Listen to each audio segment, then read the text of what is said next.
இந்திய கடற்படை முன்னாள் அதிகாரி குல்பூஷன் ஜாதவ் உளவு பார்த்ததாக கூறி அவருக்கு பாகிஸ்தான் ராணுவ நீதிமன்றம் மரண தண்டனை விதித்தது. இதற்கு சர்வதேச நீதிமன்றம் தற்காலிக தடை விதித்துள்ள நிலையில் இந்திய அரசு தரப்பில் சர்வதேச நீதிமன்றத்தில் இன்று நடைபெற்ற விசாரணையின் போது முன்வைக்கப்பட்ட வாதங்கள் குறித்து கூறுகிறார் எமது செய்தியாளர் அரவிந்த். நெதர்லாந்தில் இருக்கும் இன்டர்நேஷனல் கோர்ட் ஆஃப் ஜஸ்டிஸ் என்ற சர்வதேச நீதிமன்றத்தில் இந்த வழக்கு விசாரணையானது தொடர்ந்து நடைபெற்று வருகிறது. இன்றைய தினம் இந்திய அரசு தரப்பில் மூத்த வழக்கறிஞர், அதாவது முன்னாள் சொலிசிட்டர் ஜெனரல் மற்றும் மூத்த வழக்கறிஞர் ஹரிஷ் சால்வே இந்திய அரசு தரப்பில் தன்னுடைய வாதத்தை இன்று துவக்கினார். குறிப்பாக இந்திய அரசு தரப்பில் 90 நிமிடங்கள் இந்திய அரசுக்காக அந்த வாதத்தை முன்வைப்பதற்கான கால அவகாசம் வழங்கப்பட்டிருந்தது.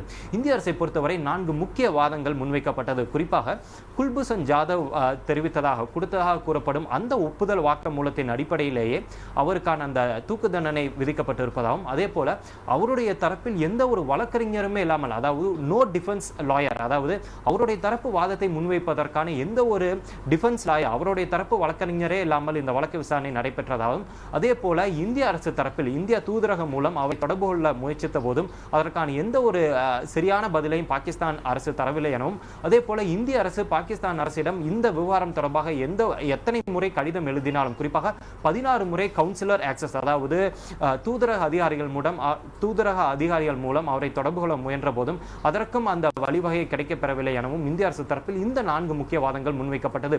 குறிப்பாக இந்திய அரசை பொறுத்தவரை அவர் கைதியாகவே இருப்பினும் அவருக்கான ஹியூமன் ரைட்ஸ், அதாவது மனித உரிமைகள் அனைத்துமே மீறப்பட்டு இருப்பதாகவும், எனவே குல்பூஷன் ஜாதவுக்கு எதிராக பாகிஸ்தான் ராணுவம் விதித்திருக்கும் இந்த தூக்கு தண்டனைக்கு உடனடியாக ரத்து செய்ய வேண்டும், தடை விதிக்க வேண்டும் என்ற இந்திய அரசு தன்னுடைய வாதத்தை முன்வைத்துள்ளது. குறிப்பாக 18 ஆண்டுகளுக்கு பிறகு சர்வதேச அரங்கில் மீண்டும் இந்தியா மற்றும் பாகிஸ்தான் மோதிக்கொள்வது இந்த தருணமே என பல்வேறு சர்வதேச வல்லுநர்களும் கருத்து தெரிவிக்கின்றனர்.